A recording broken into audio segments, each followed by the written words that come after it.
So Coach DQ, how do you start with someone? Someone comes in and they said, I'm not sure my life is really taking the direction, I'm not really in the reins of what I want to do. How do you start with someone?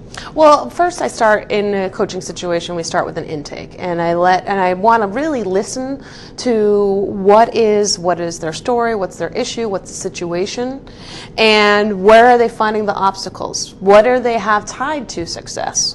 What does the success equal for them, or what does time management give them?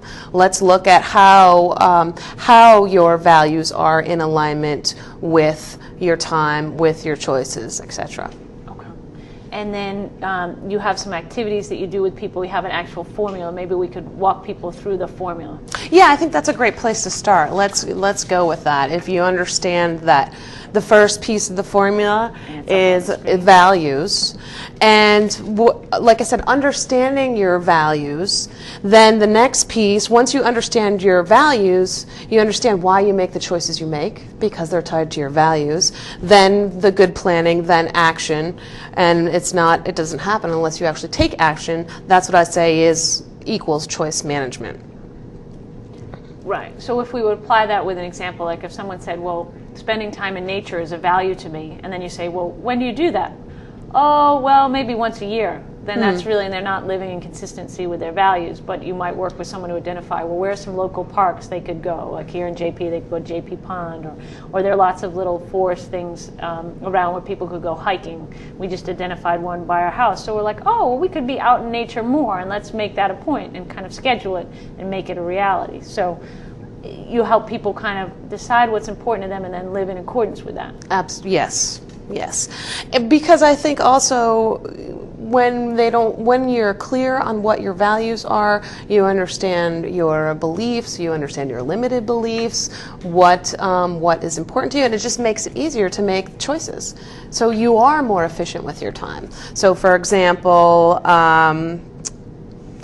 let's say, whether you're doing the deeper work in a workshop or with a coach, I think it's probably best for us to say, values are not just the integrity and the core values that everyone can identify with. It's the values that are most important to you, whether it's like one of my values is to connect with people, to coach, to motivate. And when I'm making decisions about how I'm going to spend my time in my business, if they fall, is there a way that I can meet with this person to connect on something or help them connect?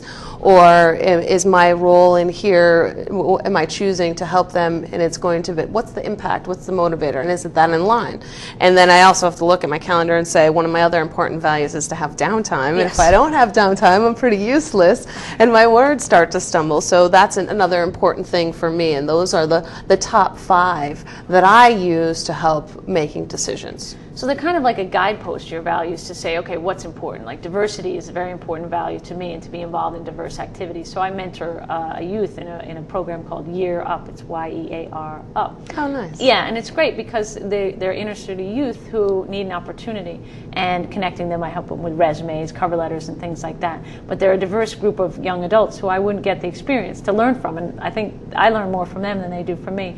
But it's giving back into the community, and connecting in. And sometimes you're like, oh, I've got a to-do list that's very long, but I'm going to lunch with my mentee, and things like that. So it's continually putting that a priority amongst your other priorities. So it's how do you maintain that value as well as other things. The neat thing about this formula, though, too, is that if you work it backwards and say, for example, you're not happy with the final output, you look at the action, look at, what went wrong with the good planning, and what was it you chose to do, and is that in alignment with your values? So you can work it backwards based upon the situation that had already occurred. Well, that's why that particular person pissed me off, because they stepped on my respect value.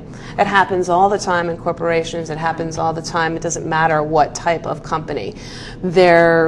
Sometimes, and I say this especially because most of my clients are advertising agencies or advertising professionals, and oftentimes we're dealing with a lot of egos. And how do you best communicate to encourage and enroll them into what's important for you? Absolutely. And sometimes you have to look at a critical distinction and say, well, how could I change that? How can I make things different? how do I plan differently? How do I execute things differently to make things happen better?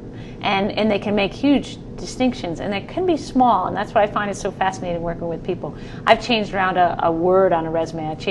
We added competitive intelligence to a young woman's resume that I was working with on marketing. She got interview after interview after interview, but we had to get the resume to a certain point, then get it in front of the right HR people to say, well, why? Don't you know that competitive intelligence is helping people learn about what this company does, what this, for example, shoe company does versus this other sneaker company? And the young woman said, oh, I do that. And they said, well, the term is competitive intelligence, and that opened up so many doors. So the same is true in deciding what life choices to make. Well, it could be just distinctions. Some people exercise in the morning, and that's when they get it out of the way, and for them it works terrific.